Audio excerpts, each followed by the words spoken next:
Rhythm Rock Live, we're on location tonight in the NWA Ruthless Studios, here to talk to NWA and Eazy-E, probably the most controversial rap group in Los Angeles. At that time, all the rappers were claiming their hometowns, South Bronx, you know, wherever they may be, New York, Queens, whatever the case may be. We were from Compton. Coming up in the ghetto, period, builds character to me. You know what I'm saying? It definitely can build character if you use it in a positive way. When we seen, you know, regular homies from the neighborhood that was just putting down real street raps, you know, it made us feel like we could do it. Something really special was coming out of that neighborhood. It was a fresh, really volatile time in music. I liken it to Elvis Presley when rock and roll started, to when the Beatles came. It was something really special coming out of there. After a while, Michael Jackson didn't work. People didn't believe the hype. We didn't care. We didn't care. If they didn't feel it, with all of that trying to be shy nonsense, people weren't checking for that no more. Rap made it gritty. I think we're successful because we telling it like it is, and you know, that's what people want to hear because they sick of hearing about fairy tales and stuff like that. NWA to me was like anti-establishment. They was bringing, you know, South Central to the forefront and what was happening and, you know, drugs and the whole shot. I mean, they was hitting another element of a society that nobody else had touched on. They talked about being gangsters. Gangsta Gangsta was a big hit. Fuck the Police was a big hit. It's not what you know, it's what you can prove. When I went and got NWA albums, I bought them as a fan. You just see an all-star cast of people, of Eazy being the mastermind, Q being the rhyme writer, Dre laying down the tracks, the producer, and then you have Ren who played a supporting cast. And that just made up one of the great groups of hip-hop. We don't tell you what to do and we'll tell you what not to do. You got your own freedom of choice. Eazy represented, you know, the hardcore little gangster on the corner. Don't try to hold us back because this record has cursing on it, or it said something, or you talking about raping somebody and everything. People were selling cocaine, making a lot of money, and he was the first person that actually came out and admitted it and boasted about it on a record. It's bullshit. Eazy-E turned out to have some business savvy. Eazy was a local crack slinger, okay? He made him some money, and because I was one of the few guys he knew had a studio, he wanted to get with me and get in the studio. He was not intended to be a rapper. He was going to be a financier. Dre was producing for Lonzo, a Crew Cut Records, and the Wrecking Crew. Dre started getting in trouble. He was going to jail for warrants on a regular basis. I'm digging in my pocket to get him out, okay? So I got to the point where I got tired of it. And Lonzo didn't get him out of jail. Eazy got him out of jail. When Eric got him out of jail, they cut a deal that Dre would do some tracks for Eric in my studio. And then they hooked up and was boys ever since then. You put the dot on your target, then you blow this shit out the motherfucker. No joke. Eazy knew it was like a joke to him, okay? It was like, but he got so far into it, it was like, okay, I am this. I'm walking through the Carson Mall. I look up in the HQ, which is a sporting goods store and a gun store, and these guys are buying automatic, semi-automatic weapons to go on tour with. I'm like, shit, what kind of tour you guys going on, Vietnam or what? They were selling out of the back of cars, and they were making money, and they were going to the top one way or the other. We used to ride around in Eazy's Jeep all day and sell records to the, what they call swap meets out here. We used to make people buy records. How'd you make it buy them? With a gun. Eazy paid Lonzo to introduce him to Jerry Heller. Jerry Heller was basically Dr. Dre and Eric Wright's manager and label head. Ruthless started from Eazy-E. Eazy-E knew that Dre was a dope producer.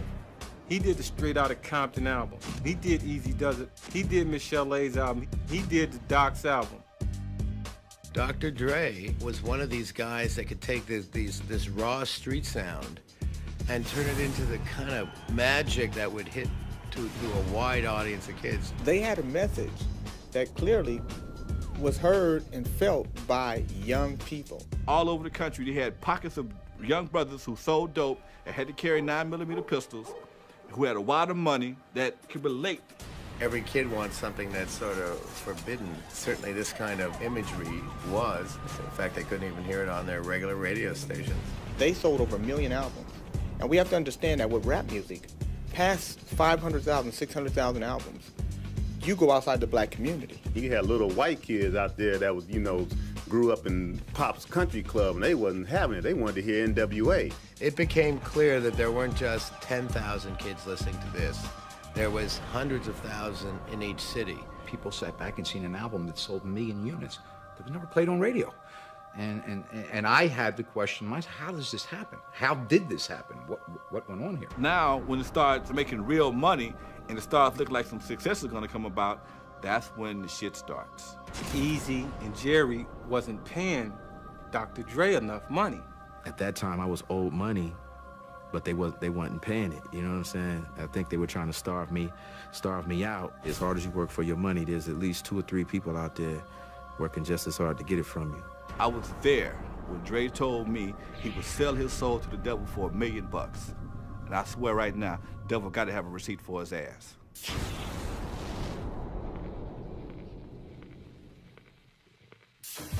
Suge Knight was always around. He was around in the days of NWA. I never noticed who he was. Suge was just a big kid. You know, he was really at that time totally nobody. Suge Knight was a bodyguard, bodyguarding Bobby Brown.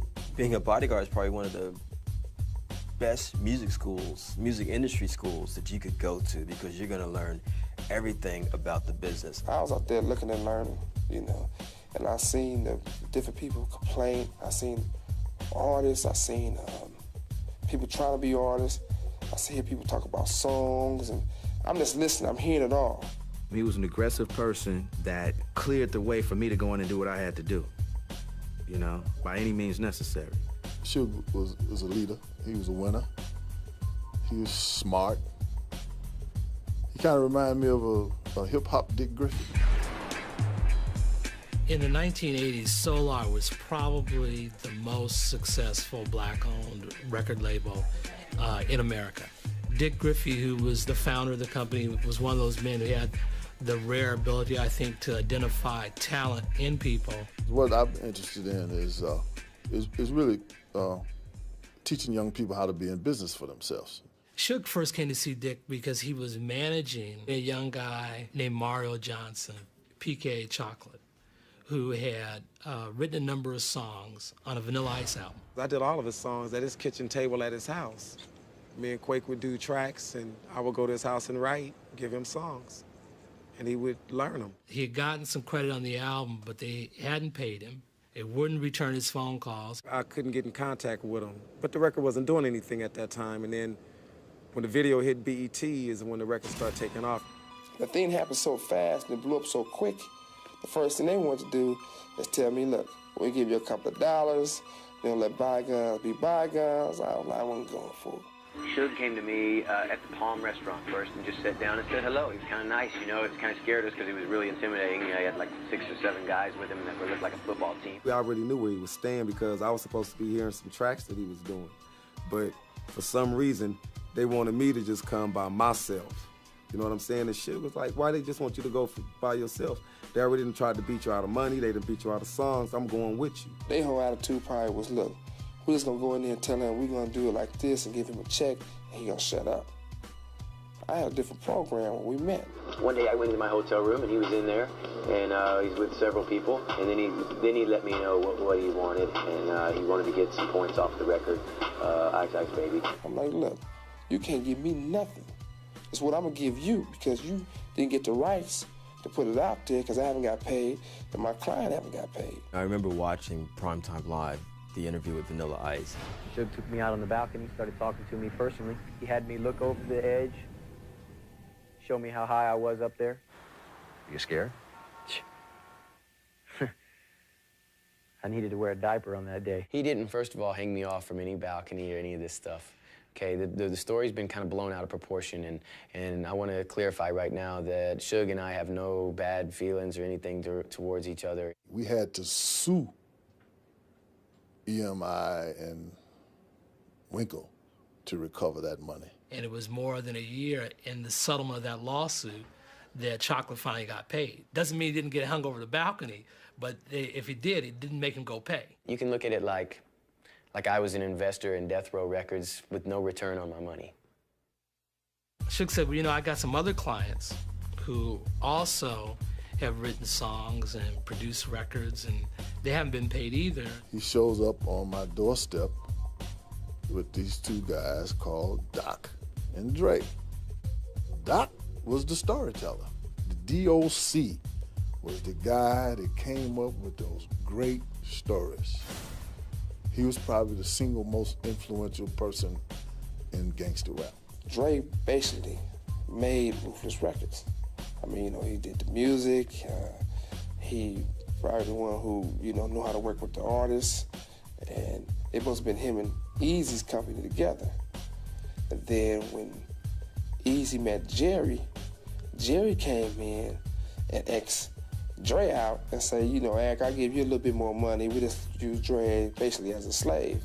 They had the worst contracts I'd ever seen in the history of the record business. The contracts that Ruthless and Jerry Heller had with NWA and Dre, I guess if I said draconian, that would be a kind word. In the process of having a number of conversations with Doc and Dre, the question came up about how can we be assured that we're going to get paid in the future? Dick said, look, Dre, if you can make records the way you make records, I'll show you how to start a company. You won't have to worry about people paying you. You'll have a company that you own and control. I suggested that, why don't you guys go and talk to Eazy and see if you can make a deal where Dre continues to produce Eazy. For Ruthless, he continues to produce NWA and the other acts. I was consulting for Ruthless, for Eazy-E, working through Jerry Heller. One day, Dre came in with Suge to my office in Hollywood and simply said they had left Ruthless, were starting their own company called Death Row Records. It didn't go down like we were supposed to, and so Eazy had to be persuaded to make some moves to make things happen. According to court papers, Suge and friends basically came in and told Eric and Jerry Heller Dre was leaving and they couldn't stop them, and that this was not just legal, it was physical, it was personal. The stories that Eric E. told was that they came in with baseball bats, threatened guns. Under threat of his life and telling him that they would kill his mother and that they were holding me hostage. Under those kinds of duress, got him to sign releases for Dr. Dre. I wasn't there. I wasn't in the room. But when Eazy-E said in the papers that me and the chairman of Sony, Tommy Mottola, was in the room with bats and pipes, he's obviously a liar. There's no question that we have substantial documentary evidence of a conspiracy here. Eric Wright, Eazy-E, filed a RICO lawsuit against them. It was the first time RICO had been used in the music business. RICO is a racketeering lawsuit. It's the thing that they use to get the mafia when they can't get the mafia leaders on anything else. Eazy's lawsuit contended that there was money laundering, extortion, threats, and violent intimidation. Not only was it charged against Suge and Death Row for stealing what was their top producer, Dr. Dre, it was charged against Sony Music. From day one, this label was born amidst the controversy that involved violence.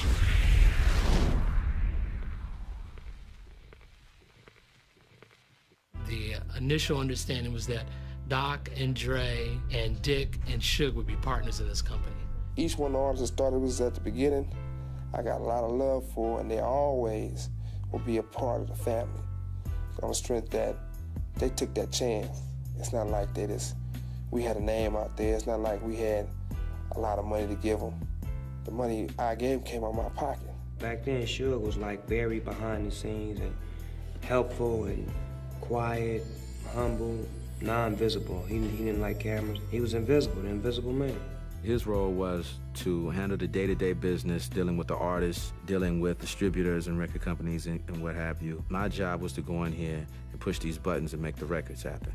Everybody was following Dre because people knew that Dre was the man. Like everything that he touched was like, gold or platinum or better. That's who everyone wanted to work with him. He was actually the most bankable person at that time, pretty much in the industry, from the R&B rap standpoint. Everybody was taking direction from Dre as far as he knows what he's doing. He just finished doing NWA albums that's double and triple platinum, so you have to have confidence in what you've seen. You watched this man make money. Warren G was my best friend and Nate Dogg was my best friend. So we formulated 213 and Warren G was the DJ. I was a rapper. Nate Dogg would sing the hooks. We didn't have drum machines back then. All we had was records and turntables and a microphone. When Warren G called me on the three-way, was like, Snoop, I got Dre on the phone, cuz he liked the tape. He wanna work with us, cuz he wanna work with us. I said, nigga, stop lying. And he said, hello? I said, who this? He said, it's Dre. He said, man, that shit was dope, man. I wanna get with you. Come to the studio Monday. At that time, it was a dream just to be in the same room with Dr. Dre, you know? Dr. Dre wants us to come to the studio where he is. I'd have jogged up there if I didn't have a car. I wanted to appreciate the game and accept everything that was offered to me and learn and just be a student at the time.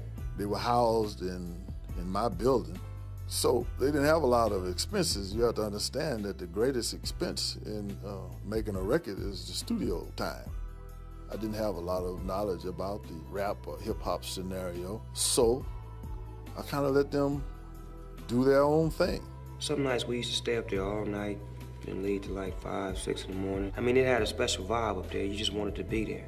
Even if you wasn't working on the song, you just wanted to be there because it had that atmosphere. It just was the spot to be at. It was right in the middle of Hollywood, and, you know, it was just a place to be for us. And we was young, and we never really had been out of the neighborhood, and, you know, we was getting a chance to see it all in bright lights. And this was the same studio that Shalimar, Lakeside, The Whispers, Babyface, The Deal, all of them recorded all their albums in the same studios.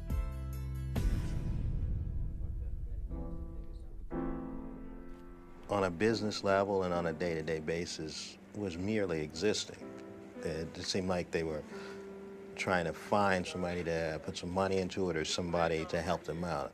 Money was hard to come by back then because it wasn't no structure, it was no label. And Suge Knight did all he could do at the time as far as, you know, go in his pocket, his bank account, to get us money. Dre didn't really have no money. He was leaving NWA.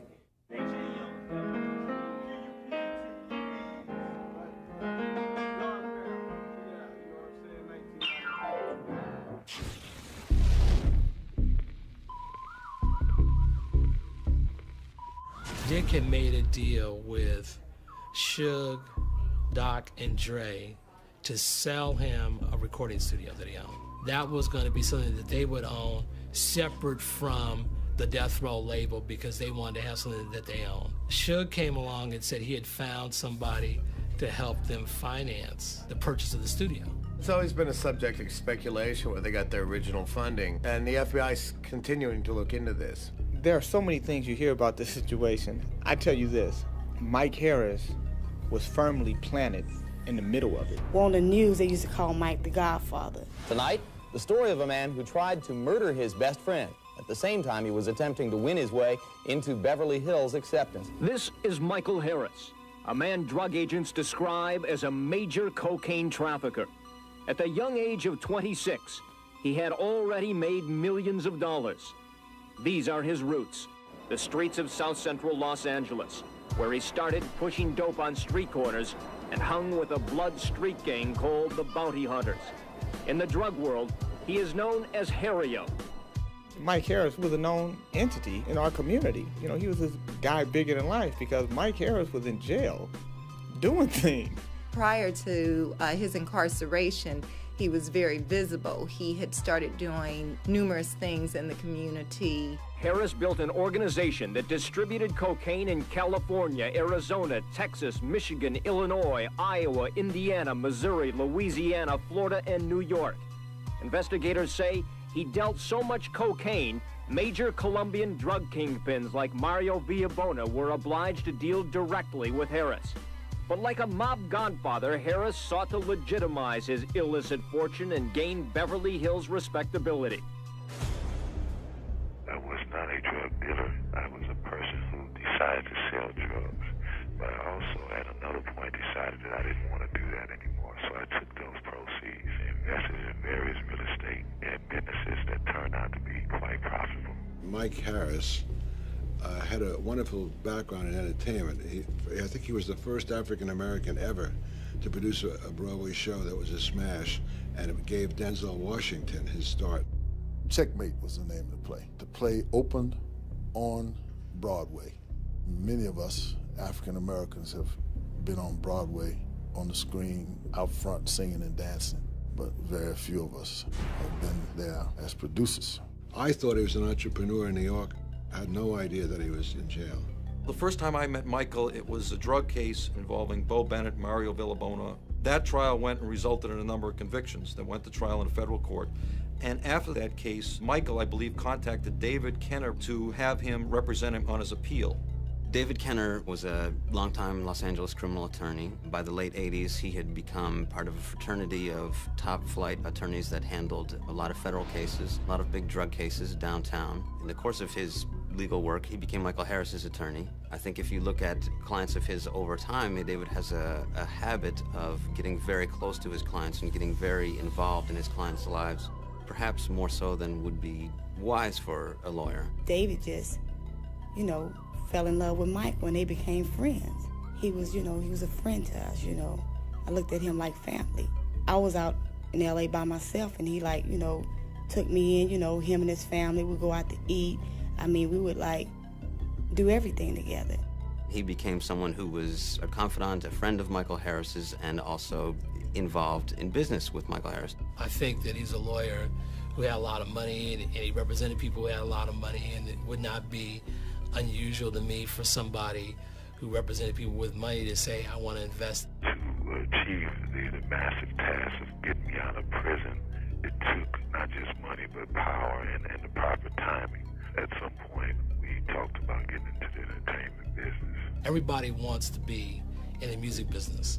And the years that I've worked, I've gotten tapes and offers from everyone from politicians, to businessmen who want to be in the entertainment business. A young man by the name of Eric had told me about Suge's background, and that Suge was aware of my background, and that he was somewhat intrigued behind my past, and he had wanted to hook up with me in some form or fashion. They started talking, Mike said, you got Dr. Dre, and Suge said, yeah, he a producer. But once I found out that Suge was in the entertainment business, which I had been contemplating re-entering, I made the hookup, and we talked on the phone a few times. Mike said, well, we need to meet. And Suge said, well, I got a couple of cases. I can't get in to visit you.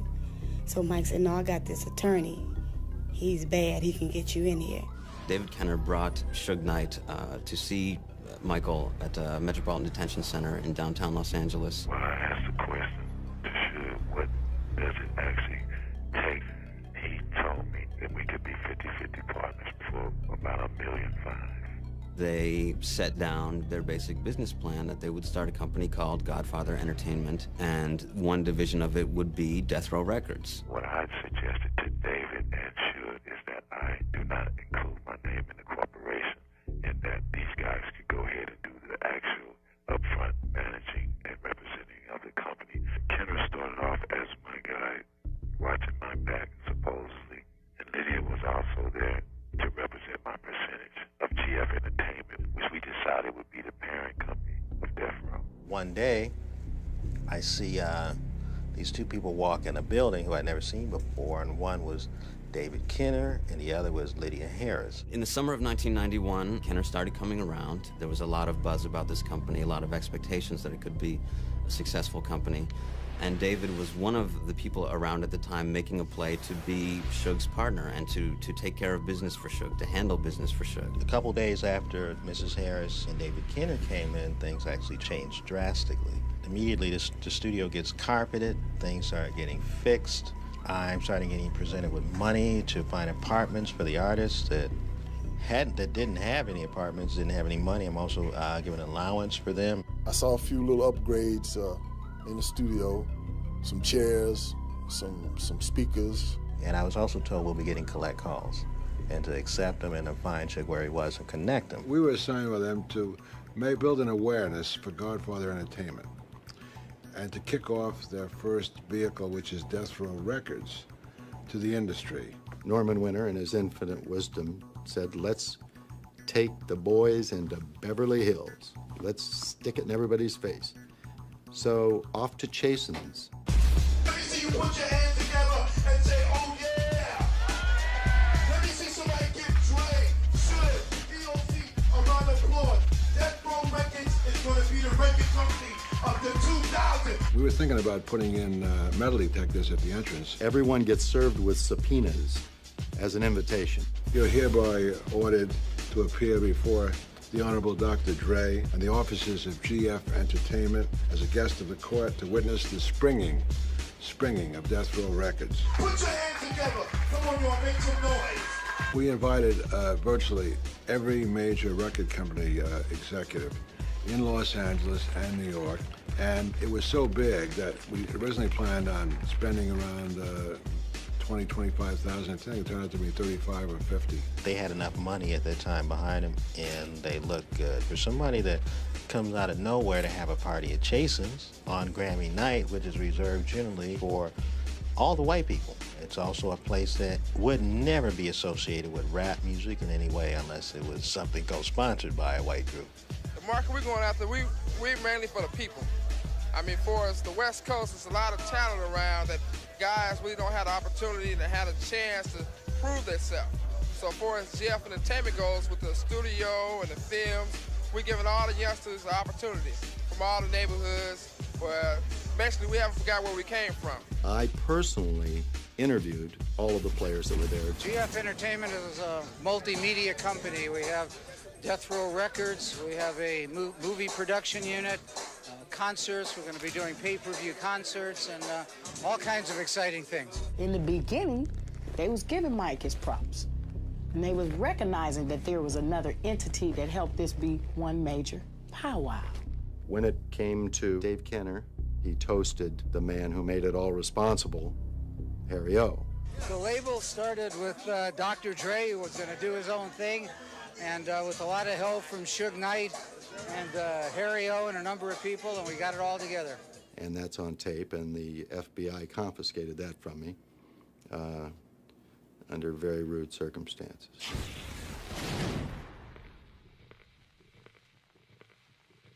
When Death Row was in the Solar offices, we pretty much gave over to the one floor. There were a lot of young street folks hanging out, but it wasn't what it became. Unfortunately, there was a lot of tension. An element showed up that my people were not accustomed to. Dre had invited these guys over to the studio. When Suge came, these guys were using the phone. There was a phone that was in the studio that was reserved for me to call on. Suge would make it clear to everybody that phone should not be tied up. Because of my situation, it was hard for me to communicate, so the phone could not be busy. So he told them, hey man, get off the phone. So the guy says to Suge, hey man, we were invited up here by Dre. And Dre told us that we could use this phone. By challenging Suge about the phone and also challenging Suge about his authority, them just found themselves in an awkward position. An argument ensued. Suge went down to the car and got a gun. That was Suge's domain, and no one would talk back to him and no one would go against him. And for somebody to be visiting and taking a stance against him, it was like he had to clear that up. And hey, he beat these guys up in the studio. He shot through the wall to scare them. The hole is in the wall over there. The cops came and dug the bullet out. George and Linwood Stanley later sued Knight. He agreed on a $1 million settlement, but only paid a third of it. Deep Cover. Deep Cover was a critical success. It was the introduction of Dre as a solo artist. It was the introduction of Dre as a mentor to other artists, in this case Snoop Doggy Dogg. 187 on an undercover car. Yeah, and you don't stop. Cause it's 187 on an undercover car. Yeah, and you don't stop. By Snoop blowing up on Deep Cover, I looked at that like we were all blowing up, because I always knew we did music together, and I always had confidence in our music that it would sell, and it would sell worldwide. And after the way it blew up with Snoop, it pumped me up like, man, I can't wait till it's my turn, because they really do love what we're doing. That single is so significant because it shows these two different worlds that Dre was leaving and where he was going to. Dr. Dre wanted to make a statement that he was a solo artist, that he was a good artist on his own, and a good producer. The thing back then was we gonna try to come up. That's all Dre used to talk about, is coming up, coming up. And the Chronic was what was supposed to set it off. What I'm doing right now is I'll be putting out a solo album soon. Everybody put their all into the Chronic album because we seen that not only was this going to build a record company that we were on, because this was the first album off the record company we were on.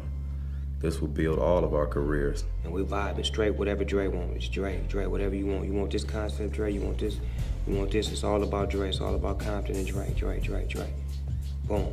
You had Snoop Dogg, who just brought a whole nother style to rap music. He has a voice where he can rap over beats and just rip a beat to pieces. And then a lot of that shit was on the spot, spontaneous, right there. We just putting the weed together like this, breaking it down, putting it in a zigzag. Once we twist that shit up and blaze it, if it's the Chronic, we're gonna keep it as this. We're gonna unroll that motherfucker and throw it out and come with some new shit. First of all, you had so many hungry, starving individuals that, you know, wanted to be superstars who put their talent together, and it came out to be a classic. The camaraderie in them early days over there, man, all them cats used to show up to the studio. They were poor as hell, but they still were a family. They still had fun. So it wasn't like we had money to hang with our friends or anything like that, so we just hung together. And we created a masterpiece.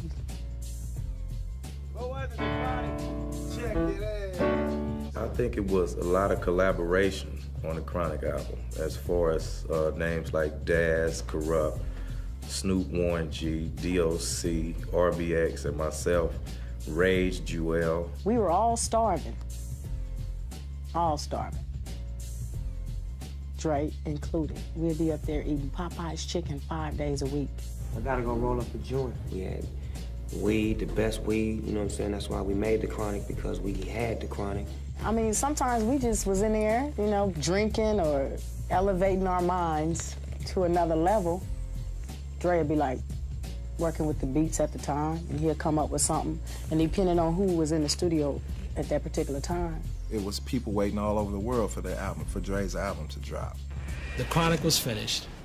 We had originally thought we were going to be able to distribute the record with Sony. This would have been the first time in history that young guys would have actually had the opportunity to have a distribution deal, what they call a P&D deal, through a major and get all of the money. Sony refused to distribute the Chronic. Sony, because of their fearfulness of some of the crazy things going on around Death Row and their wariness of the contractual status of Dr. Dre, didn't want to get that deal done. Because of Eazy-E's persistence, he had been wronged and he had been robbed for his artists. Sony chose not to be a part of the lawsuits. Part of their fears in dealing with rap bands is that some of these gangster rappers might turn out to be real gangsters. Indeed, many of them are. There's any number of these guys go to jail every year. I mean, it's like first thing that, you know, they go platinum, then go to jail. Dick and I then negotiated a deal with BMG to put out the record. They heard the lyrics and they said, we're not going to put the record out. Everybody got afraid of putting out any kind of rap records with explicit lyrics that talked about killing cops and stuff. It wasn't nobody out there with us. I mean, it was a time when we were shopping the deal. We had an album done. John McClain Jr. came along. When he heard the record, he went crazy. He said, Griff, you gotta give me this. You gotta give me this record. John said, I love the record. Why don't you let me take it to Interscope?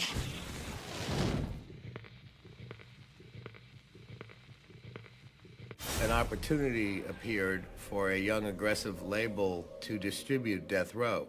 They had two established industry people to deal with, Jimmy Iovine, who's a superstar producer of rock records, and Ted Fields, who had been a movie producer and produced some hit music. They had some rather controversial acts of their own in rock, 9 Inch Nails. They signed Tupac Shakur, the other hottest rapper in the business. Interscope was out of business. They were getting ready to close the doors. Warner's, Atlantic, was dropping the deal, and Ted Fields was tired of pouring his personal money in there. So here comes Dick Griffey with the Chronic. Dick and I went and met with Jimmy Iovine, and we met with David Kahn, and we played them the Chronic, and they said they were interested in making a deal. So these guys told me, said, look, Dick, we're going to advance you $200,000. Well, in the meantime, what was going on is there was no more money. There was no cash flow. Friday, no money. Saturday, no money. Sunday, no money. Monday, no money. Tuesday, they advanced $100,000, for which we had to sign as a loan. By Wednesday, Suge and Dre are up at Interscope. Jimmy Iovine got a hold of Dre, said, see, Dre, they doing it to you again, Dre.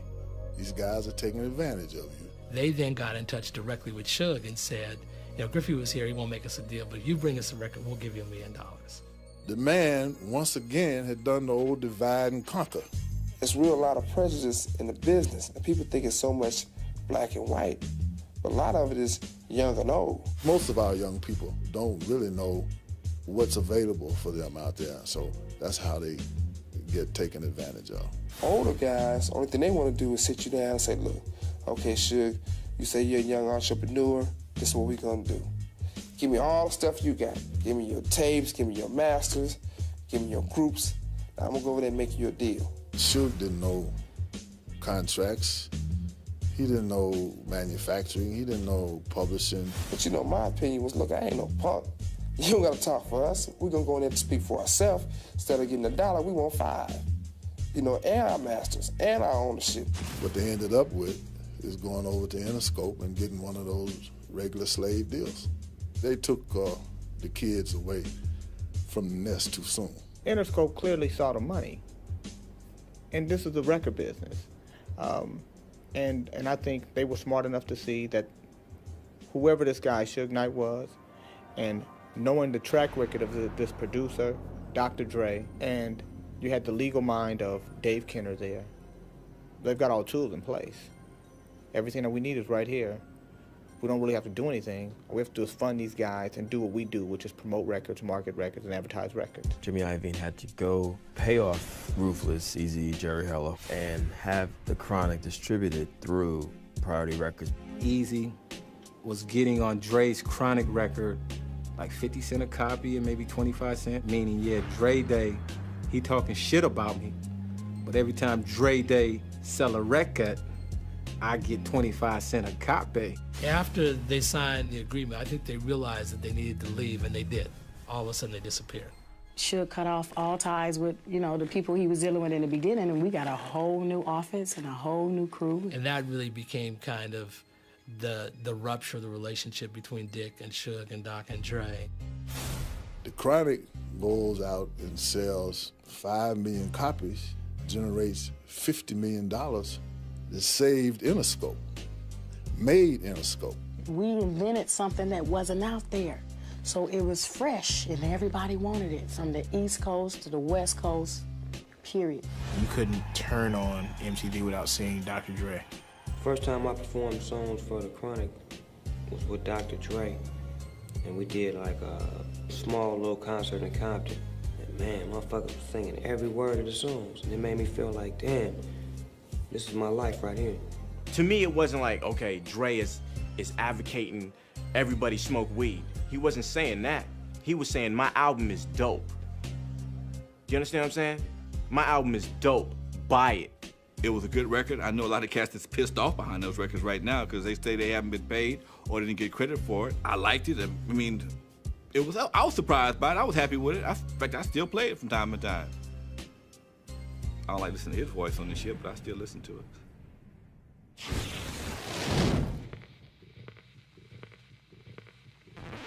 If you understand, you know, what was going on in the street at that time and even now, word of mouth is everything, and Death Row became really hip on the street.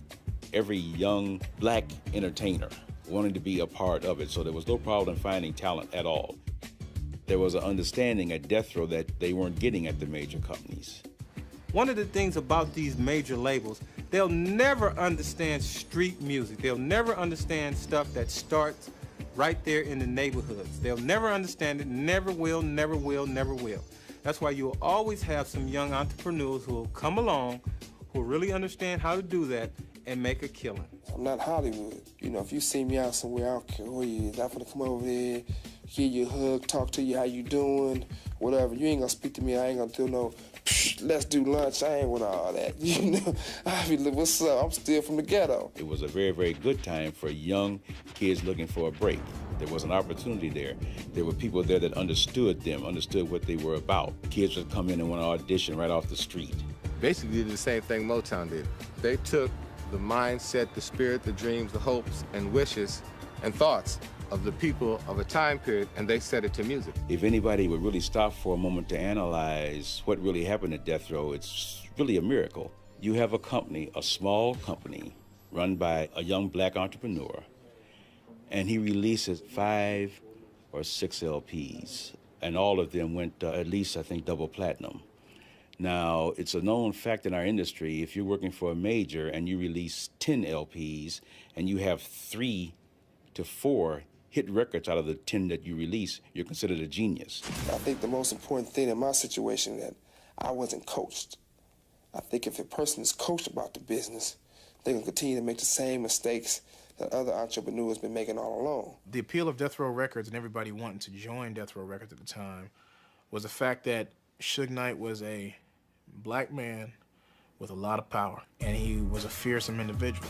That's the type of person you want on your team. Suge Knight is an intimidating individual. When he enters a room, you notice him. You can't help it. I think that he would be considered a handsome man, huge man. Suge's tremendous size intimidated people. When you got a 300-pound guy saying something, it means a lot more than if you have Mickey Rooney saying it.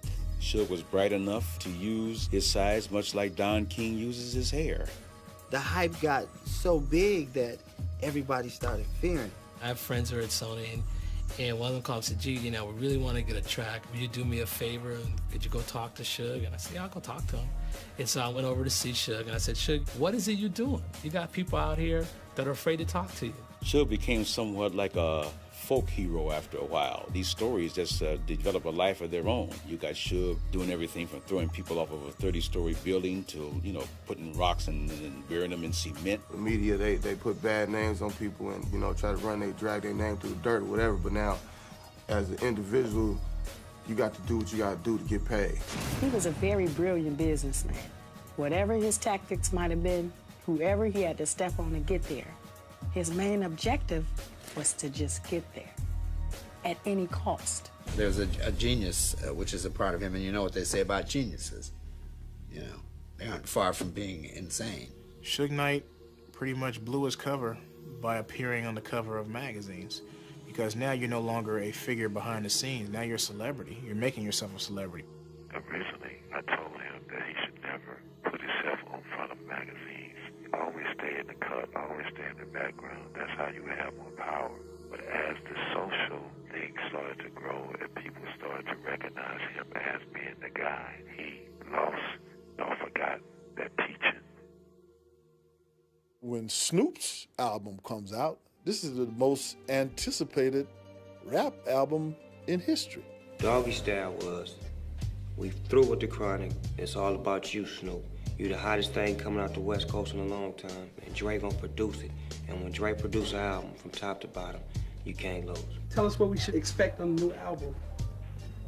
Gangsta shit, you know what I'm saying? Smooth gangsta shit. We're here at Tower Records in Marina del Rey, where this is really the hottest album on the shelves right now. Since the album was released at midnight last night, at this store they've already sold 130 CDs and about 100 cassettes. It could be the hottest album ever. Get it before it's gone. Nobody had ever in the modern era had their very first album go #1. A triple platinum album is $30 million to the record label. It's more like $45 million on the retail level. Death Row became the core of Interscope, which became the core of Warner Brothers' music money-making machine. After the Snoop album came out, it was all gravy. Because, man, Death Row was flying high then. It was just so much money floating around Death Row for anything. I remember I used to keep thousands. I used to run through thousands of dollars a day. They're making $100 million a year. They can buy anything they want. They can buy anybody they want. That made it all very, very serious business.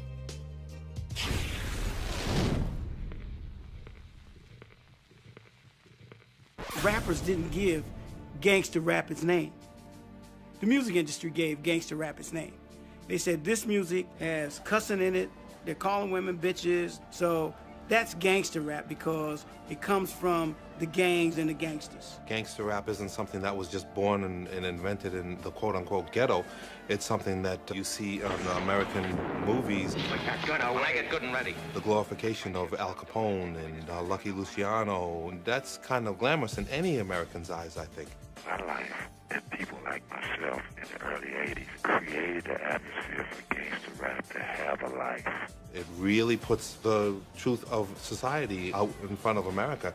And America, not used to that, is obviously going to be shocked about it. The essence of the whole genre is the fact that it is our CNN, it is our 60 Minutes, it's our Dayline. Most artists try to be as factual as possible in depicting the actual experiences of our community. Suppose they just started rapping about the 6 o'clock news. Would it be gangster rap? Gangster rap is like the movies, too. Drama sells. I take it for what it is. It's a record, it's a CD, it's a tape, you know, and I'm not gonna live my life by it. And other people shouldn't either. It's entertainment. No black man should get on the front of a magazine with a 12-inch cigar in front of 2 Rolls Royces when what could be considered gang colors in America. That sends a bad message. That's negative. Publicity, when it was negative, played a role also because it was part of this role that Suge Knight had chosen for the company.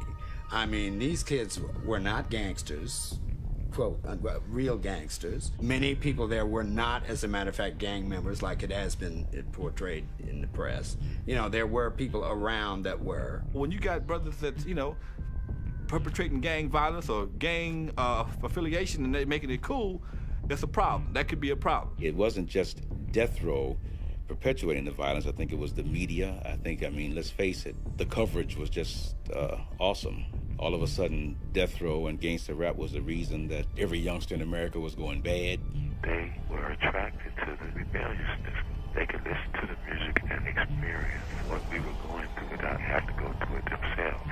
No gangster rap! Lyrics that promote rape, murder, racism, drug abuse, and violence. Die. Die. Die, pig, die. Time Warner's music division promotes music that celebrates the rape, torture, and murder of women. C. Dolores Tucker is a political activist that embodies herself in matters of African-American decency questions. In the beginning, she was trying to protect America from the threat of gangster rap. You will see words that you can't even repeat in a locker room. But by that point, the cat was out of the bag, and there's very little that she could have done. Doggy style. Do it from the back. She was used as a tool because she was a black woman who could make a statement and come out and say this is wrong. She involved herself in Time Warner politics, along with a odd political bedfellow for her, who was William Bennett. The moral obtuseness of Time Warner. We do not understand why they don't get it. These are right-wing conservatives, both of them. They are would-be censors. Both were attacking Time Warner, along with Dole. A line has been crossed, not just of taste, but of human dignity and decency. Now you've got a presidential candidate accusing Time Warner of debasing the nation for handling Death Row product. The mainstreaming of deviancy must come to an end. And I think we do have problems with the social fabric of this country right now. I do have trouble believing that it is caused by song lyrics or movies. Time Warner was also doing Ice-T. They got T off the label, but they were stuck with Death Row, and the numbers were so huge they didn't know what to do with it. They just put $120 million into it. They're getting all that money out and then some. They can't be seen by any of their artists to give in to political pressure whatsoever. If you do that, they'd never get another act again, and no self-respecting manager would ever sign with a label who they thought could be pressured for content. We, African-American women particularly, are tired of being called hoes, bitches, and sluts by our children who are paid to do this by Time Warner. She came up with an idea that she reportedly pitched to Fuchs that what if she started a label, a positive rap label, and got Suge to distribute Death Row product through her, with her as the watchdog of the lyrical content, to make sure that the messages were positive. Michael Fuchs, reportedly desperate to try and figure out a solution to this, apparently listened to her. She got Fuchs to guarantee $80 million if she could pull this off. She was trying to solidify a position with Warner Brothers by changing the nature of gangster rap and making it more like pop rap or children's rap, which is somewhat impossible.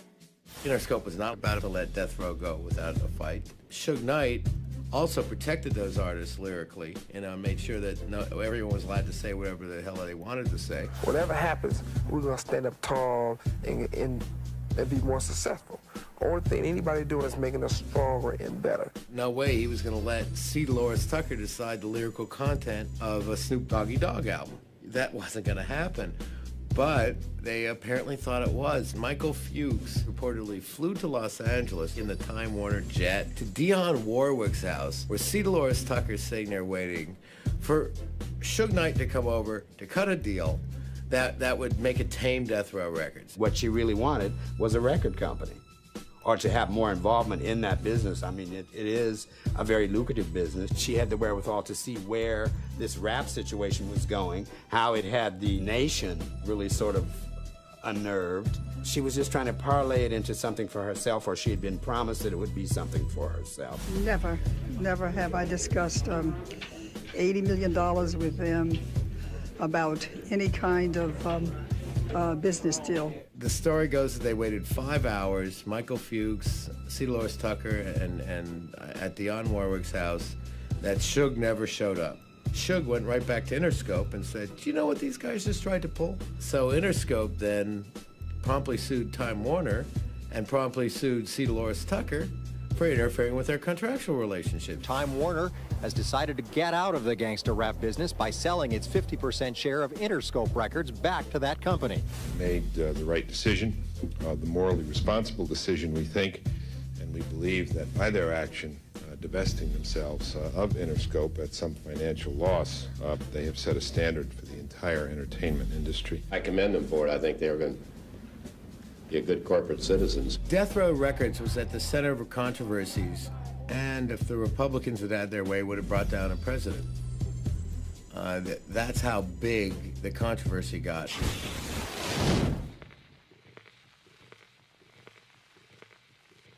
The origins of Death Row, starting with David Kenner, Michael Harris, and Suge Knight, didn't seem out of the ordinary until all the information started unfolding. Because David Kenner, nobody knew who he was. David Kenner became the principal business attorney for the label, as well as the criminal attorney for many people at the label. Los Angeles police announced that 21-year-old Calvin Broadus, better known as rap star Snoop Doggy Dogg, had turned himself into police on Friday, along with 2 other young black men, all accompanied by an attorney, in connection with the murder on August 25th of a man named Philip Waldemariam, in what police believe was a gang-related shooting. It never should have gone to trial. The alleged victim in this case had a gun, was reaching to his waistband to pull that gun out at the time Snoop's bodyguard fired a shot. And that's what we said from the beginning. The testimony makes it clear this is a case of self-defense. The DA, he was a pain in the ass. He just tried to do everything in the world to make me seem like the most negative, gang-banging, criminal-minded motherfucker he could just imagine, and tried to paint a picture of me that just wasn't happening. It was crazy knowing that that's what his job was to do, was to get me locked up for life. You know what I'm saying? I just want to say, fuck you, bitch. Dave Kenner was the guy who legally made Suge secure. Suge had 5 or 6 pending cases, which David Kenner was able to control and get rid of. One of the benefits Suge Knight gave to people that joined Death Row was to say that I have a legal team, people who have a lot of experience in the criminal arena that can help you. Whereas in the past, coming from a black community, you go into a white justice system where all the cards are stacked against you. Here, for the first time in most of their lives, they were given a lawyer who was very capable and an investigator on top of it. And the results spoke for themselves most of the time. They got to see instances where they were acquitted and cases which normally they would have been convicted. In the rap industry, the problems happen at 1 or 2 in the morning. So it's not a 9-to-5 job. David was the rare lawyer who would be available to clients at that hour. Of the $70 or $80 million that Interscope paid them between 1995 and 1997, about $13 million of that went to the law offices of David Kenner or to David Kenner. Certainly, this company was his bread and butter for some time. What's your name again? David Kenner, K-E-N-N-E-R. Interscope would have not been able to deal with the death row problems if it wasn't for Kenner. Kenner was the mediator. He would go to them and tell Jimmy how much money he needs to fix the situation and let him handle it his way. I was quite surprised because you would expect a music business attorney, but he wasn't. He was a criminal attorney. He had entertainment attorney qualities. You know, he's flamboyant and he's sharp and he's kind of mafia-ish, you know, his whole persona. After a while, David might have got so caught up in his lifestyle that he might have become somewhat confused, because the thing is David really was supposed to be working on getting Mike out. David was handling Michael's appeal. David was involved very much in Lydia's life, was friends with Lydia. This was a person who was very trustworthy to him. The business became more dominant and the legal situation got put on the back burner.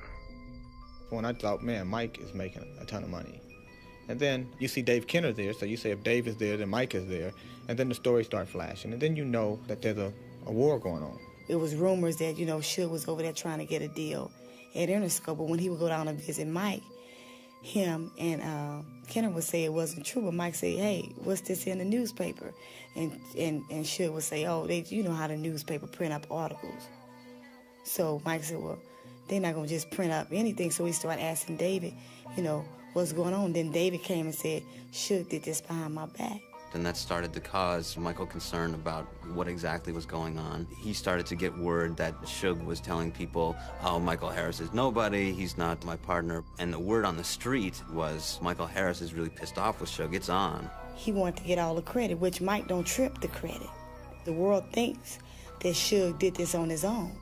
Once Suge got a taste of the spotlight, he wanted it, and he wanted it by himself. If Suge didn't want to be my partner, I didn't have a problem with that. But at least compensate me for my time and the money that I invested. Mike's in jail, but he's got a wife, he's got a kid. You know, he's got family out here. He's got people he's taking care of. So, you know, his reaction is he's stunned. Then he's kind of mad about it. You know, how you gonna punk me? The phone was never blocked because it always had cats calling from the pen. Harry O wasn't the only one.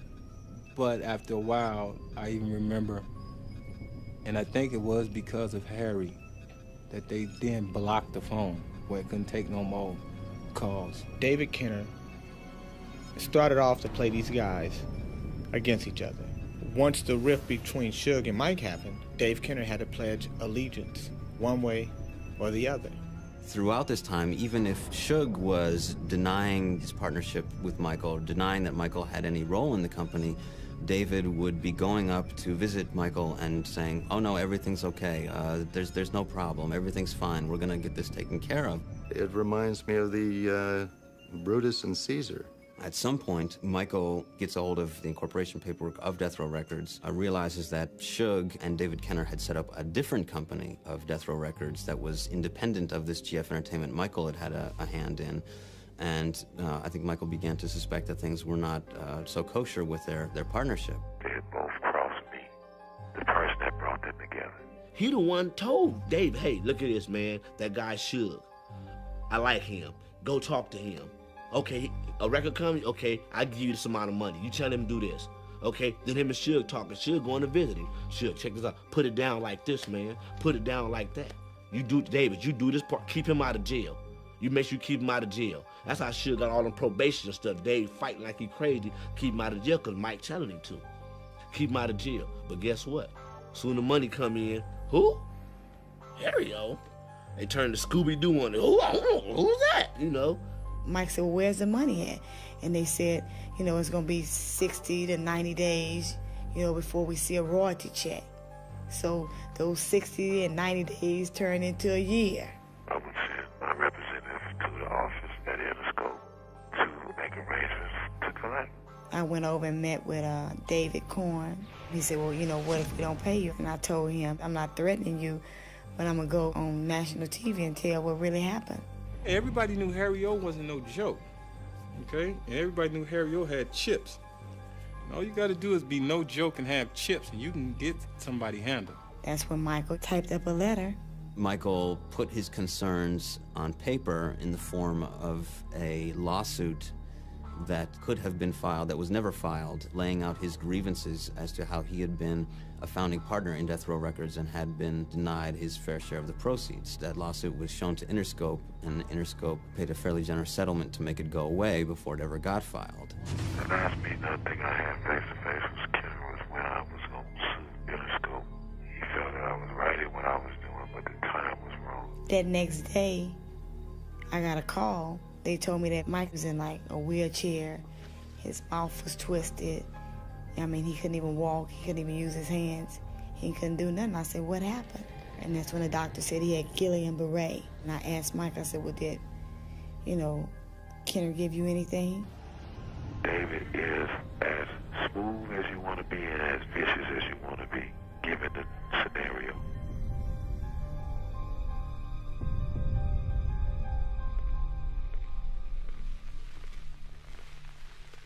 I started thinking, at least to myself, that Suge was getting himself caught up into too many situations that were unhealthy.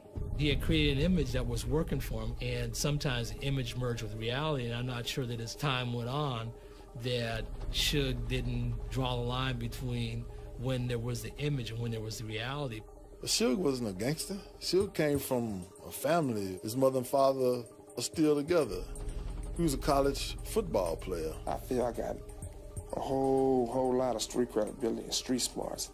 And at the same time, I graduated from college. I hit the books, and I put both of them together. The problem with individuals who come from the street who are not truly entrenched in that world, they don't understand the rules, and they think that money puts them in a situation where they can control the rules and change the rules. He ran that company like it was his gang. That's his family. He might not love us, but he made us think he did. A lot of what followed in part had to do with trying to establish Death Row as a label with the most street credibility, and we're really doing gangster rap, and we're keeping it real, and we're keeping it legitimate.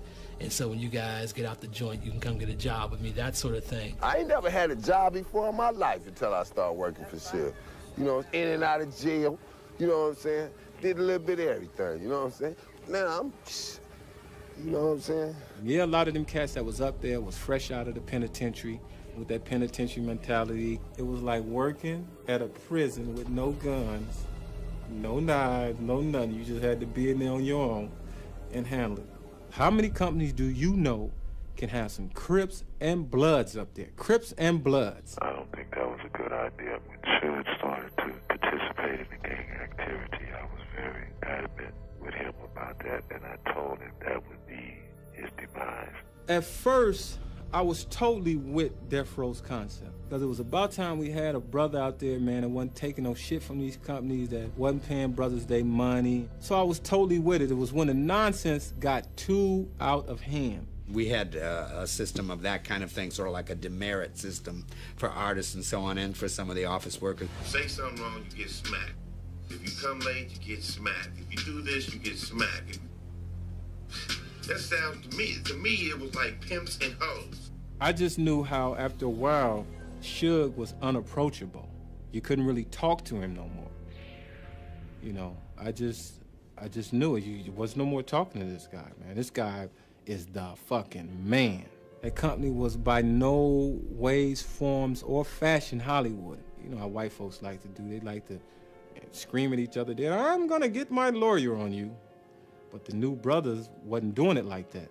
They was coming through doors, coming through windows, and the whole nine on people. These rappers are from the street. They're not used to nothing else. So you have to deal with them in the street mentality. I heard somebody once describe them as all thinking they were in a Godfather movie. Suge was famous for applying the old mafia tactics. And you instill fear in everybody. When a guy just walks in, he has no idea we're in the middle of a meeting. He wants a record deal. He walks in and he says he know how to rap. So Suge says, okay, rap. If we don't like what you do, we gonna kick your ass. He said maybe 3 words and they just lit his ass up. I've seen people get beat up. You understand? I've seen people get that door locked on them. The infamous door locking. Or they take you in a room and touch you up and down.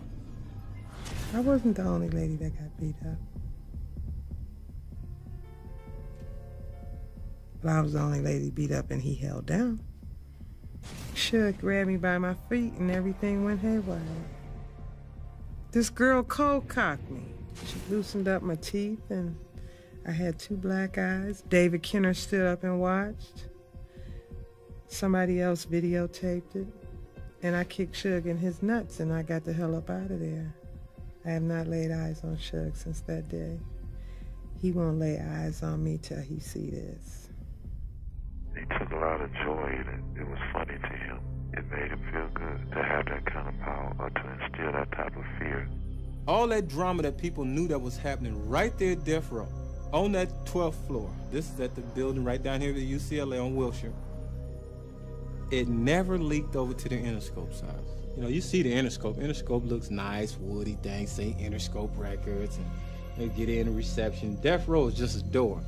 It was just a mahogany door, colored door, with a camera.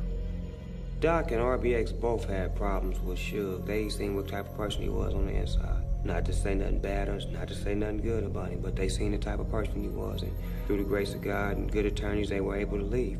Everybody else was forced in a chokehold after that.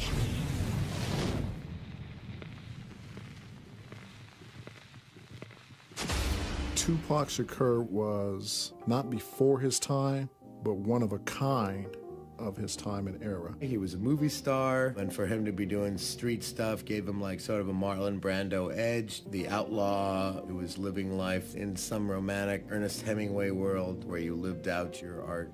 He had that almost uncontrollable, defiant attitude. I got a big mouth, can't help it. I talk from my heart, I'm real, you know what I'm saying? Whatever comes, comes. But my controversy probably. And it's not my fault. I'm trying to find my way in the world, you know, I'm trying to be somebody instead of just make money off everybody. Tupac's gift was the ability to take somebody else's pain and story and translate it. We, as rappers, bought that violence. We bought the violence that we seen on the street, we put in our records for years. And after 3-4 years, people finally starting to see it because of all the statistics that's going on in the streets. If we stop talking about it, then they wouldn't take statistics. And when they stop taking statistics, then we'd be killing each other in the street and these white people wouldn't care no more. He would definitely give you something to think about. I know some of y'all white folks and some of y'all black folks don't appreciate what we're talking about, but this is the only way we got to make money. And if you don't let me make my money on the streets, I guarantee you I will make my money on the streets. A lot of people say the same things or have said the same things as Pac, but Tupac made it believable. But at first, I always thought he was just a crazy, arrogant little idiot. But I didn't really know how deep he was.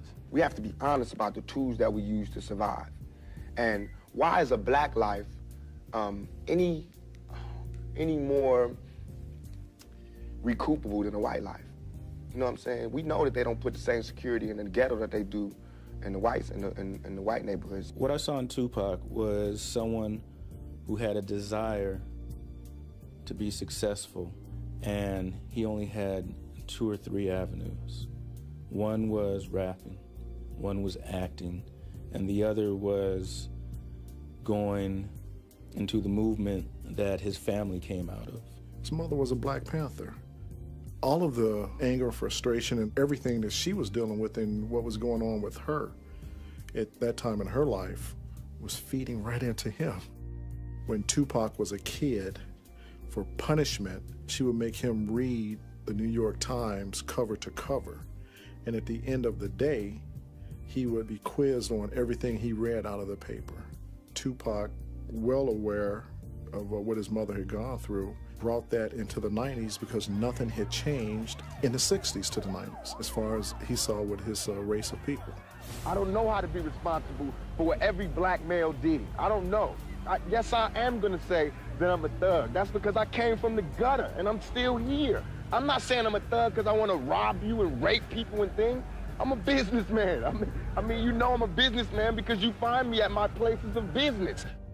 Tupac was a star in Interscope. And Interscope had their hands full with him. He was in jail and in trouble. He just got beat up by the police. He had a lawsuit going to them that he won, and he was getting just harassed for anything. I mean, you know, they just start throwing him on the news as the bad guy of rap when he really wasn't that person. I appreciate the present you've given me for giving me a fair trial and a fair shot at justice. I thank you from the bottom of my heart for just destroying everything I worked for the past 22 years, and a Happy New Year to you too. Tupac was in the news every day. I mean, you can't buy that kind of publicity. It's unfortunate the kinds of media coverage that they got, but it added to sales. People that know Pac had like 15 cases in different states in America. We would go do a show, Pac would go straight to court as soon as we get off the airplane. Don't block my way and don't hit my lawyer. Great artists are almost always out of step with what's going on in society because they see the world differently and they act differently. The last situation he got into, Interscope kind of like left him for dead. They wasn't really fucking with Pac like that.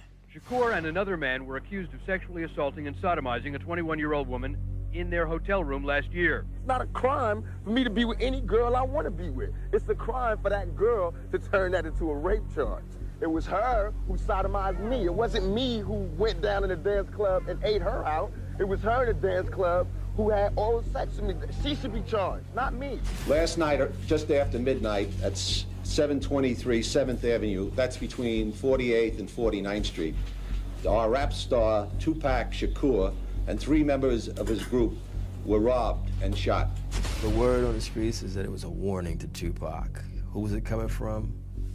In a bizarre twist of events, rap singer Tupac Shakur checked himself out of Bellevue Hospital late Wednesday night after the 23-year-old was shot 5 times early that same morning inside the lobby of a Times Square recording studio. Shakur had appeared in court today but had little to say about being shot. Mr. Shakur, how are you this morning? After 3 days of deliberations, the jury has finally decided the fate of rapper Tupac Shakur.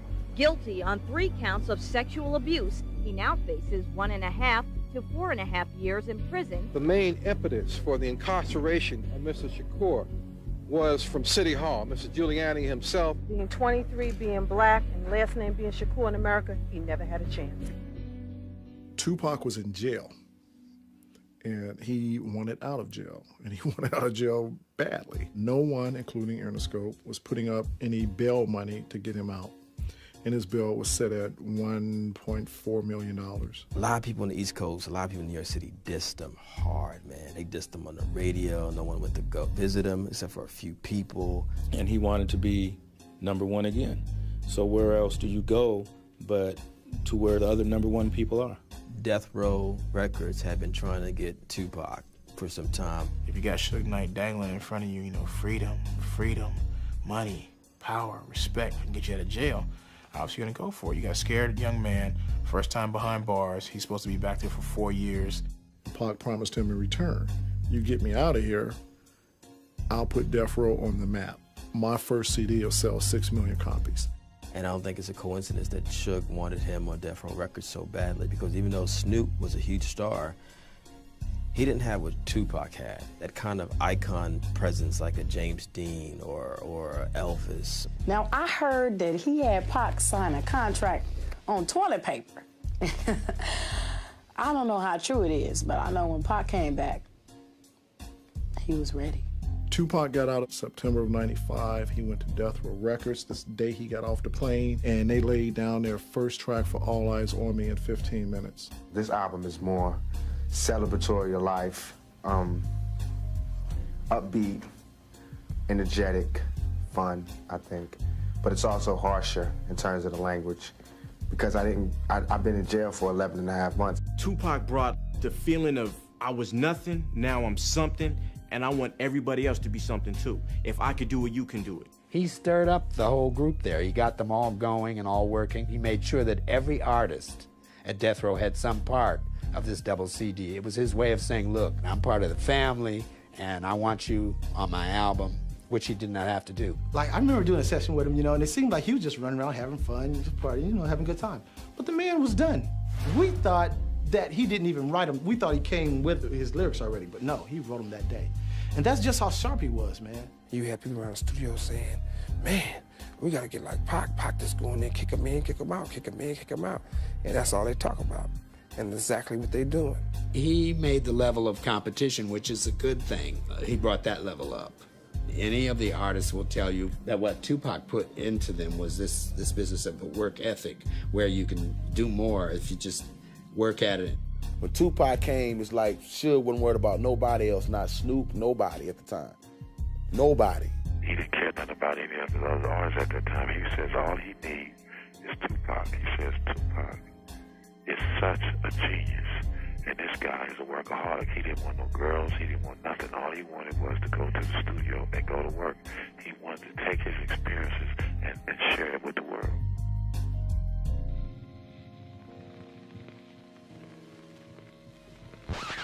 Around the time that Tupac got out of jail, Sean Puffy Combs was about to become, I would say, the East Coast version of Suge Knight with Bad Boy Records. You know, his first big artist was the Notorious B.I.G.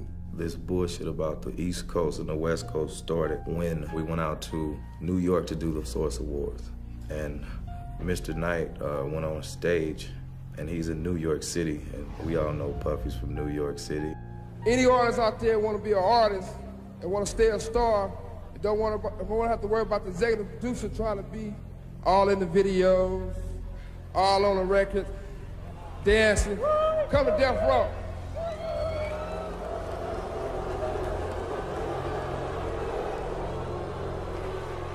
I mean, the whole crowd started booing, and then I thought to myself, like, why would you do that? The East Coast don't love Dr. Dre and Snoop Dogg. The East Coast ain't got no love for Dr. Dre and Snoop Dogg and Death Row. Y'all don't love us. Y'all don't love us. Well, let it be known then. We know y'all East Coast. We know we at East Coast and F. I'm the executive producer that a comment was made about a little bit earlier. But check this out. Contrary to what other people may feel, I would like to say that I'm very proud of Dr. Dre, of Death Row, and Suge Knight for their accomplishments. And all this East and West that needs to stop. It was so personal. Puffy was a good friend of mine. There's enough room in this business for two young black males who are entrepreneurs to exist. I mean, can you imagine if Al Bell and Berry Gordy were fighting, or if the Temptations had beef with the Four Tops? I mean, it sounds fucking retarded when you think about it. You know, the Four Tops got beef with the Temptations.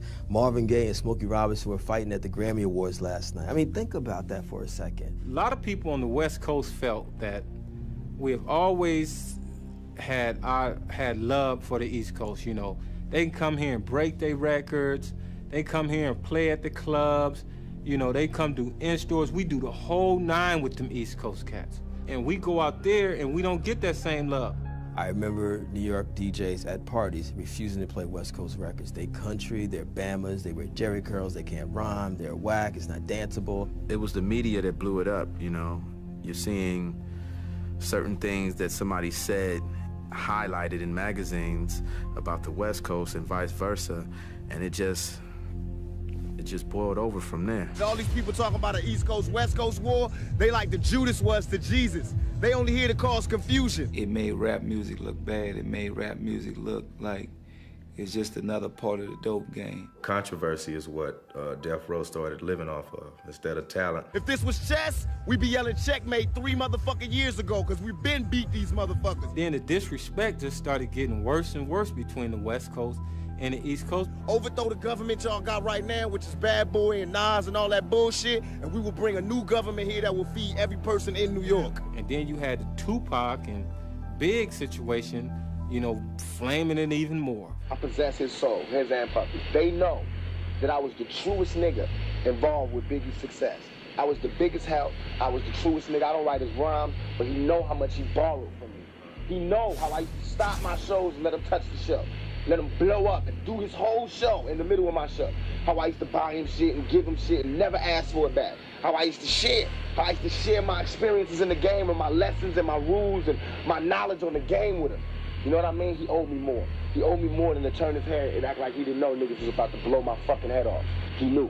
But for me to know, like, 3 weeks ago this happened, and then 3 weeks later your album's coming out and you are fucking done in your album.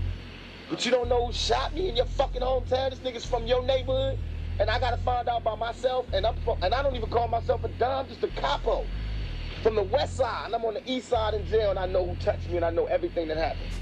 Tupac was wrong in blaming whoever the individual figures were who actually had something to do with it in New York and making it into this whole New York City thing and then this East Coast, West Coast thing. And I think that he definitely had someone in his ear, probably Suge, exacerbating it. It sells records. It continues to get media attention, which sells more records.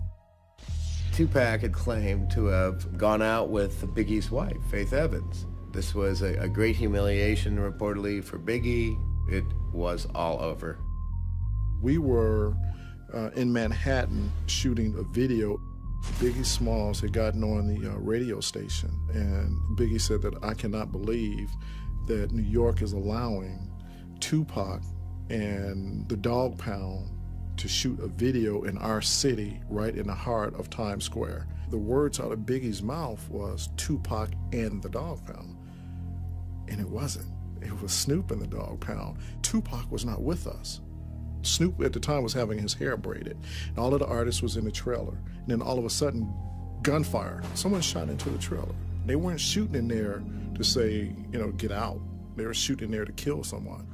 There was a shift in Tupac Shakur's lyrical content. He, at first, was more political, then at some point he became more street. It was West Coast versus East Coast. The person at Rikers Island was very reflective and he's gonna change his life and everything. This new person was like, fuck New York, fuck the East Coast. Sugar's the man, he takes care of me, he's flashing money in front of the MTV cameras. It was like, wow, it was Jekyll and Hyde. One of the songs was a song called Hit 'Em Up. It talked about killing the bad boy camp, you know, different artists. It was a lot of threats. I go, Pac, I go, did you hear what you said? He was like, yeah, nigga, I wrote it. Okay, we're gonna need some more security and you need to start wearing a vest.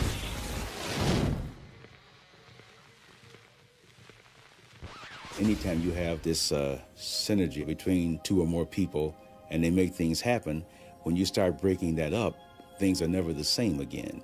When you think about Dr. Dre, here's a cat who's always had some sort of big brother or father figure around him. Early on, it was Alonzo Williams. Then it was Eazy-E, Jerry Heller. Then it becomes Suge Knight. And so Dre was one of those cats who always needed guidance from someone else because Dre is really an artistic person. He's an artist. He's a true artist. Seemed like after a while, somebody was pulling his strings. You know, like Dre had to answer to somebody. Who do you think that was? We all know who that was. The king, i.e. Suge Knight, felt the need to have the court around him, and I don't think Dre felt comfortable with that. I've got all these people around me. How many of them do I really need? Tupac and Dr. Dre was fine in the beginning. Everything was great. I mean, you didn't see any problems. From the time that I worked there in '95 up until early '96, Dr. Dre had been in the studio twice. Pac took offense to that. He wasn't producing shit. Other niggas was producing the beats, like on my album. Other niggas was doing the beats, and Dre was getting the credit. Das and all the other little producers and Assassin, all the ones we have, and they did the tracks. Dre wasn't doing the tracks, and Dre didn't write the lyrics. Suge basically took on the role for Tupac that he had taken on for Dre, and I don't think it's a coincidence that at a certain point, you know, Tupac started becoming the mouthpiece for Suge and started dissing Dre. He is a dope producer, but he ain't worked in years.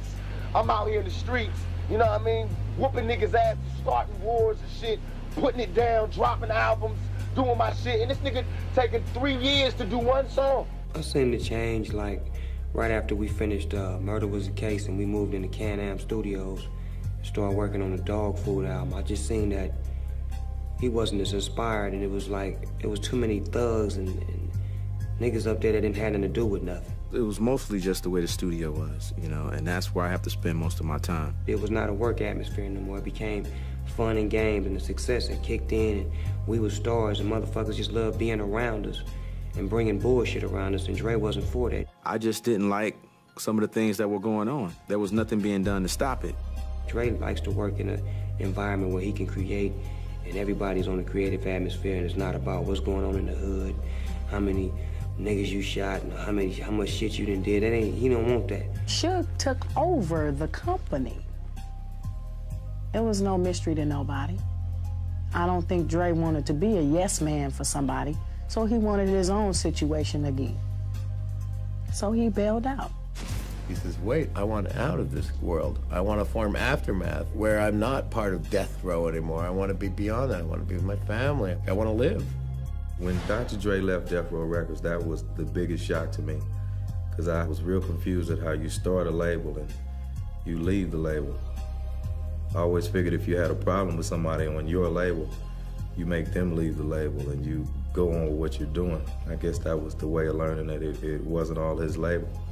Dre's departure wasn't a loss. I mean, if you have a multi-million-dollar company, maybe worth $1 billion or so, and you own it 100% and don't have a partner, and you didn't have to give him nothing but his walking papers, that's great. Dre made Death Row Records, you know what I'm saying? And this is absurd that he's gone from one situation to another situation where he feels like he's being undercompensated. To give up 50% of your label and move on elsewhere from a dangerous situation, which Death Row Records was becoming, and we now find out that it is, was a smart move for him.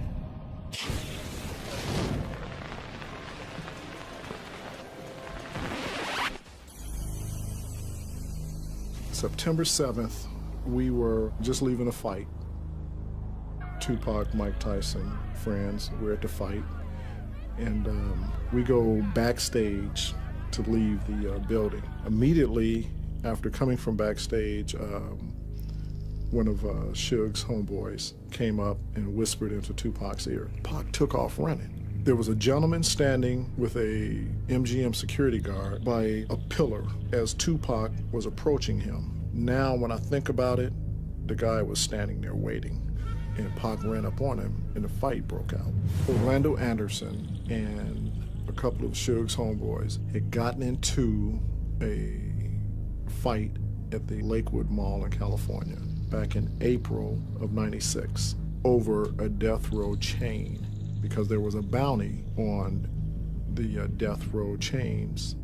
The same person that had gotten into altercation with Orlando Anderson in the mall whispered into Tupac's ear, and it caused this fight. They were beating Orlando Anderson up on the ground.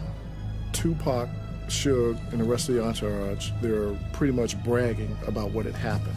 We get back to the Alexo Hotel. So we go up to Tupac's room, he changed clothes, come back downstairs, and we're all just standing around. And all the women are coming out, everybody's ready to go over to 662, the after party.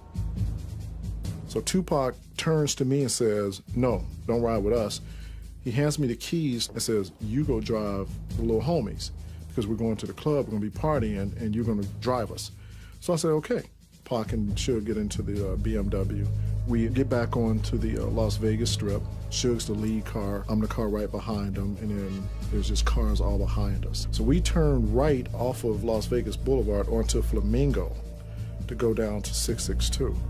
As we approach the next stoplight, which is Koval in Flamingo, there is a car coming down the open lane that is next to myself and the BMW. As the car is approaching, I turn and I look to my right, and I see the car, and it's a white Cadillac. It kind of had moved over, and I would say closer to the BMW, probably about that close. And an arm just comes out and just starts firing. Heard the shots being fired. Pac stood up to try to get in the back seat to get out the way of the shots. That's how he got shot in his hip, which hit one of the bones and traveled to hit his lung. I grabbed him and said, get down, and covered him. When I pulled him down, that's when I got shot in my head. So you hit? He said, I'm hit. So I'm driving like a madman to a hospital. And the first thing he said, laughingly, jokingly, loudly, is, I need the hospital? You the one shot in the head. Coming up next on the 10 o'clock news, his lyrics, his life reflected a gangster lifestyle. Tonight, Bay Area rapper Tupac Shakur is dead of gunshot wounds. Been all over the media, all over the news, all over the radio. Hundreds line the streets outside a Nation of Islam school to pay their respects to the slain rapper.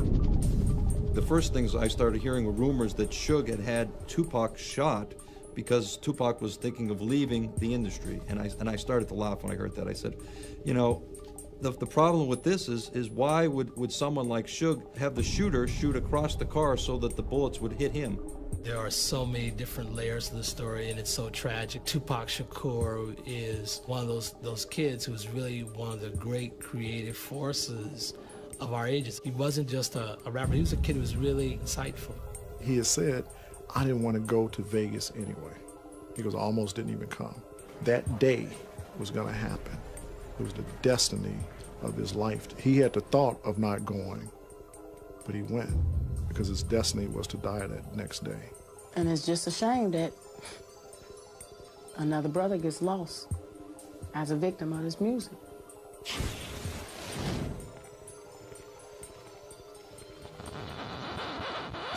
you had any street sense knowledge about yourself, you knew that company was going to come crashing down, feds first. People let the fame go to their heads and the egos took over, and the next thing you know, it was nowhere to go but down. Coming up, will the founder of one of rap music's most successful record labels be doing time for a probation violation? Last year, he pled no contest to 2 counts of assault stemming from a 1992 attack on 2 aspiring rappers in a Hollywood recording studio. And this is a man who has 8 different convictions. And, Your Honor, I ask you, how many bites at the probation apple does this defendant get? I think it is very clear that Mr. Knight delivers a kick with his right foot. That man made a choice to ignore his conscience. And it's only him that can reconcile that and can change it. We can't. We can just move on, give our contribution to the music industry, and hope that nothing like this ever happens again. He was an active participant in this assault, and I do find a violation of probation. I also keep in mind, I think the way he left the scene evidenced a consciousness of guilt. I think he had been involved in an assault, and the way he left the scene causes me to believe that he knew exactly what it was he was doing, what he had been involved in. Your prior record indicates one of violence. You are a danger to the community. Your prior performance on probation was not satisfactory. You committed other crimes while you were on probation. You're not a suitable candidate for probation, in other words, and so therefore probation is denied.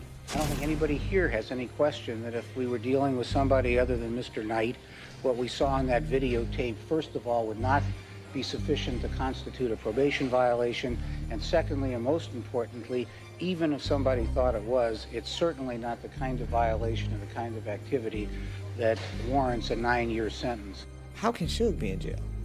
How can one of the most powerful people in the record business, not black people, one of the most powerful people in the record business, be in jail for something as silly as stopping a fight or even kicking somebody? In my opinion, this is a miscarriage of justice. You got this lawyer, this attorney, this guy who is pretty brilliant. So you know that this isn't a regular attorney. He's got some pull somewhere because he's got somebody from the DA's office involved in this thing. And you're saying to yourself, if all these people are involved, all these powerful people, what kind of situation did he set Suge up in? I mean, Dave Kenner was a big man in our business on all levels. And you have to ask yourself, did the money get to him? Did the power get to him? You got to ask yourself, is Suge thinking about this? Is he sitting in jail saying, is this guy really on my side? Suge Knight was and is death row. And for me, without Suge Knight, there is no death row. If Suge has grasped all that has happened to him, I think he could come out and again start up Death Row Records and start a record company that would be more viable than ever. They will be legends no matter what happens, but if they continue to go on, no telling what kind of influence they may have had on the inner city youth in America. When you have guys that have the ears of not only black America, but white America also, you can call some shots. Anybody can sell 4 million records, 5 million records. Anybody can sell out concerts around the world. Whatever they put their name and faces on will sell. Whatever they endorse will be backed up 100%.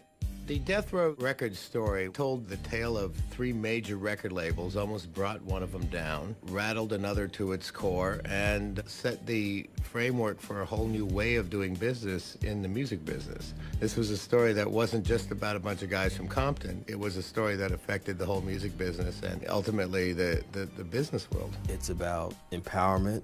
It's about greed, it's about ego, it's about sex, it's about violence, it's about fame, it's about failure. I mean, you don't get any more American than that. The legacy that Death Row Records has left is both positive and negative. I think the positive legacy is that if you have talent and if you're prepared to work, you can create a business and it can be successful. People always say, you remember how Suge started this company from nothing? We can do that. We're gonna hear this music forever. It's gonna forever mark an era in American culture and American history. Now the sad part about this whole thing is that Jimmy Iovine and Ted Fields sold Interscope for $400 million. I still have the article in the Wall Street Journal. It says, Warner's ups its stake in rap music. So what they were buying was Death Row. They paid $400 million for it. So Jimmy Iovine and Ted Fields got $400 million. Tupac's dead and Suge's in jail. Who's in jail? Mike Harris, Suge Knight. And where's the money? Who controls the money? What happens to the power that all these black folks control? Death Row is the named party in scores of lawsuits over its financial management and mismanagement. With the federal investigation, they're looking into Suge's dealings in Las Vegas. They're looking into his dealings with Michael Harris. At no point in time was my money considered illegal. There was no evidence to prove that I ever participated in money laundering. Michael has an attempted murder charge over his head and a drug case over his head. If the government offered Michael an opportunity to get out of jail to testify against David Kenner or Suge Knight or Andre Young or someone else, there's a good chance that Michael could take it. I don't work for the government. I only work for myself, my family, and my friends. I would stay in prison before I would live as a rat in society. Suge, I would imagine, in the minds of white corporate American record business, had to be stopped. He had to be stopped. When we start taking the money that we make in the streets, however we do it, if it's hustling bottles, selling bottle tops, selling a bag of weed on the corner, however we do it, when we do it and we start realizing, you know what, let me find something legal to do, that's when it becomes a problem. They don't want us legal. They rather we, because they feel like if you selling dope, you ain't gonna never really get rich unless you the man sitting next to the goddamn man. It'll be hard to dig up and find who started what with what kind of legal money, but they wouldn't want to do that. If they were to take Death Row right now for Suge Knight, what about Atlantic Group? What about Interscope Records? They made more money than Death Row did off of Death Row. If Death Row was founded by drug money and Death Row made money, and Interscope made money, Atlantic Group made money, you take everybody record company. You don't take just the black man's.